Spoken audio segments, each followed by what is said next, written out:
2025 question बोल रहा है negation of this statement pattern. आपको एक स्टेटमेंट पैटर्न गिवन है, इसका हमें क्या करना है, नेगेशन निकालना है। हम दो चीज पे वर्क करेंगे, थ्योरी लर्निंग एंड एप्लीकेशन। अगर आपको थ्योरी याद नहीं है तो भी मैं आपको थ्योरी रिवाइज कर दूंगा और एप्लीकेशन भी हम लोग कर लेंगे, तो इससे आपके दो बेनिफिट हो जाएंगे। टोटोलॉजी मतलब क्या होता है, सभी को पता है। अगर आउटपुट हमेशा ट्रू है, it is known as tautology. Contingency means अगर आउटपुट में ट्रू एंड फॉल्स दोनों आ रहे हैं तो it is known as contingency. Contradiction means if the output of the statement pattern is always false, हमेशा फॉल्स आ रहा है तो उसको बोलेंगे कॉन्ट्राडिक्शन। इक्विवेलेंट टू पी और क्यू, ये सिंबल किसका है, और ऑपरेटर का। क्लियर। तो फर्स्ट इस पूरे स्टेटमेंट का आपको नेगेशन निकालना है। पहले हम क्या करेंगे, इस स्टेटमेंट को सिंप्लीफाई करेंगे with the help of conditional law. अब कंडीशनल लॉ क्या बोल रहा है, कोई भी एक स्टेटमेंट है, फर्स्ट एरो सेकंड स्टेटमेंट, ये जो एरो है ये सिंबल है कंडीशनल ऑपरेटर का। क्लियर। और इसको इंप्लीकेशन भी बोलते हैं। इधर ये सिंगल स्टेटमेंट हो सकता है और कंपाउंड स्टेटमेंट हो सकता है। तो first statement arrow second statement का डिफाइन कंडीशन लॉ क्या बोल रहा है, नेगेशन ऑफ फर्स्ट स्टेटमेंट और सेकंड स्टेटमेंट। क्लियर। तो आपने क्या किया, ये आपका फर्स्ट स्टेटमेंट हो गया, एरो के बाद जो भी टर्म है वो सेकंड स्टेटमेंट है। सो नेगेशन ऑफ फर्स्ट स्टेटमेंट आपने लिखा P and negation of Q, ये पहला स्टेटमेंट आ गया एरो।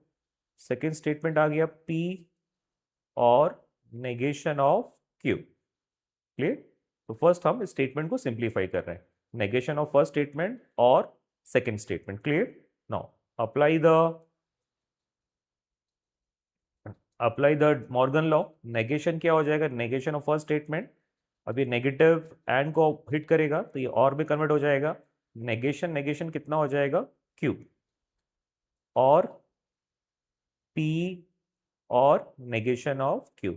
अब आपने इस स्टेटमेंट पैटर्न में क्या ऑब्जर्व किया, मैंने क्या ऑब्जर्व किया कि अब सारे ऑपरेटर देखो एक ही है, ये और है और है और है, तो आप ब्रैकेट रिमूव कर सकते हो। तो ये हो गया नेगेशन ऑफ पी और क्यू और पी और नेगेशन ऑफ क्यू। क्लियर।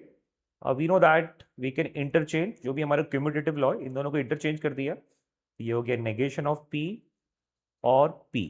जैसे आपने इन दोनों को इंटरचेंज किया तो ये और ऑपरेटर एज इट इज रहा, क्यू और नेगेशन ऑफ क्यू। क्लियर। अब आप ब्रैकेट लगा सकते हैं क्योंकि एसोसिएटिव लॉ लगा सकते हैं, क्योंकि सेम ऑपरेटर है तो आप ब्रैकेट लगा सकते हो। अब आपके पास फॉर्मूला है, नेगेशन ऑफ पी और P is a true statement होता है, या फिर आप इसमें डिफाइन भी कर सकते हो, फॉल्स और ट्रू इज ट्रू, फॉल्स और ट्रू इज ट्रू। क्लियर। यहां पे भी ट्रू और फॉल्स इज ट्रू, फॉल्स और true is true. So true और true is a true statement. तो स्टेटमेंट क्या आ गया आपका, ट्रू। अब ये पूरा स्टेटमेंट किसके बराबर है, ट्रू स्टेटमेंट। अब इसका क्या लेना है, इसका नेगेशन लेना है, तो नेगेशन ऑफ ट्रू स्टेटमेंट किसके बराबर हो जाएगा, फॉल्स स्टेटमेंट। तो आपका आंसर क्या आ जाएगा, false statement. The output of the statement is false, उसको क्या बोलेंगे, it is known as contradiction. Thank you.